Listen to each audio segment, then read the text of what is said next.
कितने मजबूत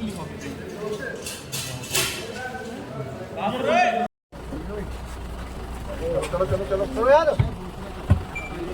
हाँ देखना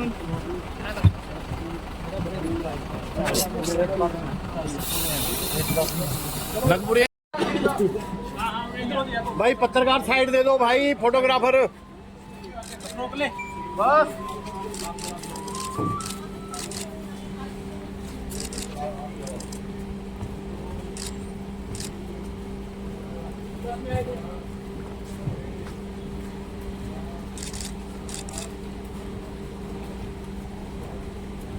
काम करो भाई, विक्रांत भीड़ लाइन को सारों को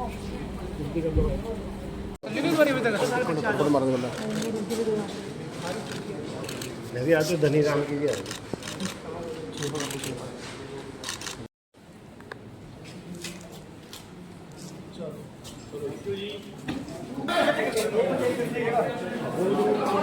आराम से धक्का मत मारो भाई।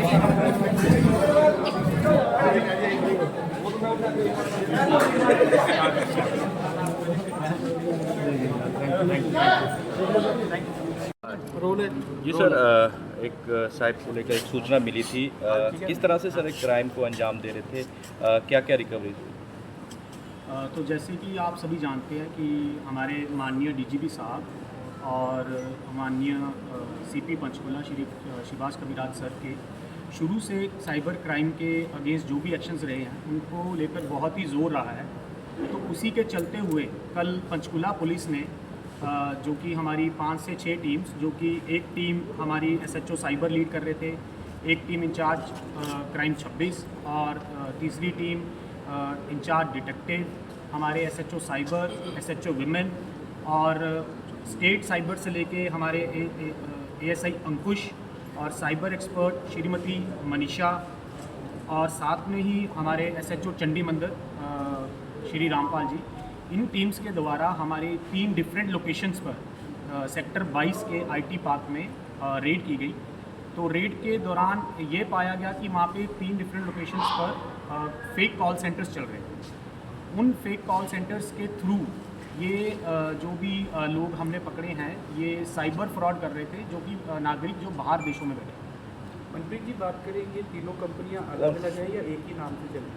नहीं, ये तीनों कंपनियां अलग अलग हैं जी। जो पहला कॉल सेंटर है ये सर्टिस आईटी सर्विसेज कंपनी के नाम से था और दूसरा आई स्पेस टेक्नोलॉजी प्राइवेट लिमिटेड और एक जो तीसरा कॉल सेंटर था वो एक डिफरेंट।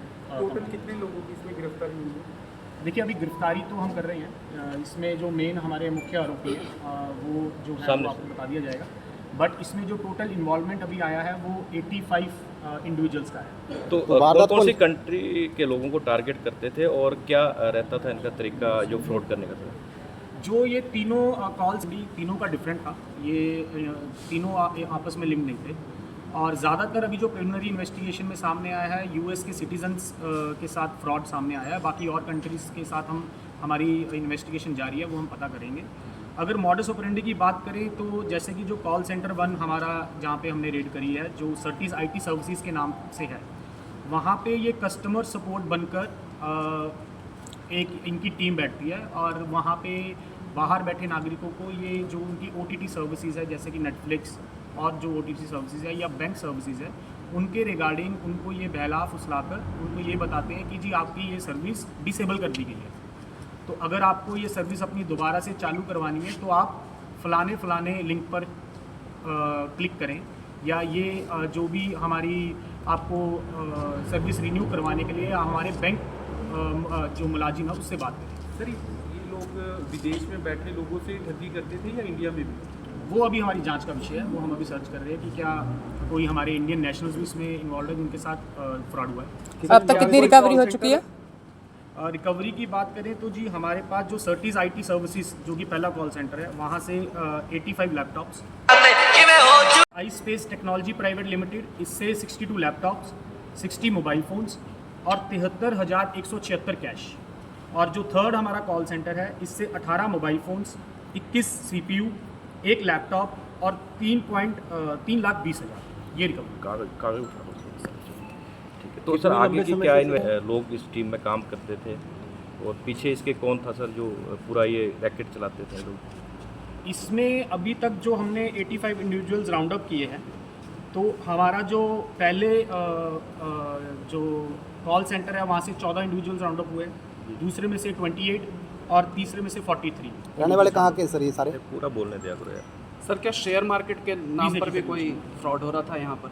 अभी ये जांच का विषय, अभी तक ये अभी सामने क्या स्पूफ कॉलिंग का भी इस्तेमाल करते थे ये भी अभी जांच का विषय। बेसिकली हमें जो अभी प्रिलिमिनरी इन्वेस्टिगेशन में ये सामने आया है कि ये फॉरेन नेशनल्स के साथ ठगी कर रहे थे, कुछ सपोर्ट सिस्टम सर्विसेज के नाम पे, कुछ ये डिश टीवी कि हम आपकी डिश टीवी का रिचार्ज करवा देंगे, कुछ उसमें सेक्सटॉर्शन का भी सामने आया है, और कुछ वहाँ पे जो ओबामा हेल्थ केयर के नाम से ये इंश्योरेंस कंपनी बन के इंश्योरेंस देने के नाम पे भी उनसे ठगी है। सर कॉल करने के लिए स्पूफ कॉलिंग ही करते होंगे। उसके अंदर भी इनकी कोई अहम भूमिका नजर आएगी, जैसे साइबर फ्रॉड किया जाता है कि पुलिस वाला अधिकारी बन के या कुछ ऐसा भी कुछ है? वो भी अभी इन्वेस्टिगेशन का मैटर है। तो सर शहर के बीचों बीच आईटी पार्क है, वहाँ का जो फ्लोर था वो यूज़ किया, तो कब से ये कर रहे थे? तो पहले सूचना नहीं मिली जो साइबर क्राइम लंबे समय से हो रहा था? ऐसा है कि अभी हम टाइम तो नहीं बता सकते कब से कर रहे थे, बट जब भी हमें हमारे सीक्रेट इन्फॉर्मेशन से इन्फॉर्मेशन मिली, हमने तुरंत इस पर एक्शन लिया, और आगे भी हम आपको आश्वासन देते हैं कि ऐसा अगर कोई साइबर क्राइम यहाँ चलेगा तो हम रेगुलर रेड्स करेंगे, और ये हम बिल्कुल टॉलरेट नहीं करेंगे कि हमारे पंचकुला शहर में ऐसा कोई कॉल सेंटर चले। सर कहाँ के रहने वाले हैं ये? सर महिलाओं की गिरफ्तारी हुई है, महिलाओं का काम क्या था कॉल सेंटर में? देखिए ये भी एक पूछताछ का विषय कह लीजिए, बट जो प्रिलिमिनरी इन्वेस्टिगेशन में सामने आया है वो यही आया है कि या तो वो सपोर्ट सिस्टम सर्विसेज की उनको कॉल करके एज अ कॉलर बात कर रहे थे, वो कॉल ट्रांसफ़र हो जाती, क्लोजर एक नाम के आदमी पे वो उनसे सेटलमेंट करता था कि कितने पैसे आप ट्रांसफ़र करेंगे, तो कुछ अलग अलग बेंचेस पे अलग अलग सिस्टम्स पे ये बैठे थे, तो वैसे ही काम। यूएस आरोपियों में कोई विदेशी नागरिक भी शामिल है? अभी तक हमारी जांच के विषय। इनका ओनर सर कौन है? इनका ओनर भी गिरफ्तार हो चुका है, ये सारे एम्प्लॉइज हैं। देखिए ऐसा है कि कुछ इसमें से मैनेजर हैं, कुछ इसमें से ऐसे भी है जिनका बहुत मेजर रोल आ रहा है, बट ये अभी बहुत ही प्रिलिमिनरी स्टेज पे है, तो अभी हम आपको ये कंफर्म नहीं करते। यूएसए के अलावा और भी कोई कंट्रीज में इनके? वो भी अब जांच का विषय है, बट जब भी हम इसमें हम पुख्ता सबूत आ जाएंगे किन किन कंट्रीज में इन्होंने फ्रॉड किया, तो हम डेफिनेटली ये आपको सर ट्रांजैक्शन एक ही अकाउंट में करवाते थे जो ठगी के पैसे थे, या अलग अलग अकाउंट थे इसके? देखिए अभी तो कल ही हमने इसका पर्दाफाश किया है, तो जब भी हम इसमें बैंक डिटेल्स में जाएंगे, इनके सिस्टम्स में हम जो भी हार्डवेयर सॉफ्टवेयर हम चेक करेंगे, तो वो जब भी निकल के आता है हम आपसे शेयर करेंगे। कितने पढ़े लिखे लोग हैं? बड़े मतलब लोग पकड़े गए हैं, ज़्यादा लोग पकड़े गए हैं, तो इनमें से सबको पता था कि वो साइबर फ्रॉड ही कर रहे हैं या एज अ एम्प्लॉई काम कर रहे हैं?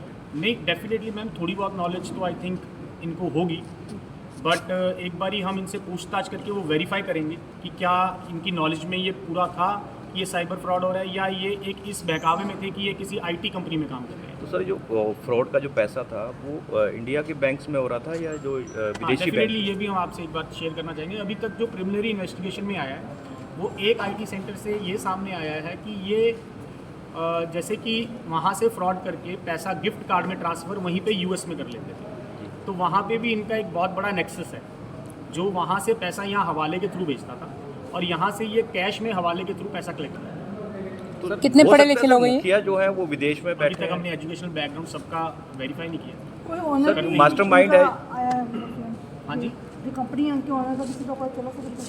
नहीं अभी तक तो हमें इतना पता चला है कि कौन कौन इसमें मेन लीड कर रहा है, और उसकी अभी जो डिटेल्स है वो वेरीफाई करेंगे कि क्या वो ओनर है या वो मैनेजर है या वो एक एम्प्लॉय। सर ज़्यादातर लोग कहाँ के रहने वाले हैं? कि कोई बाहर भी बैठ कर जो कार इनको कर लीड देता कर है। रहा है? ये भी अभी जांच का विषय सर कितना फिगर होएगा इसका, कितने का अमाउंट वगैरह सर? है।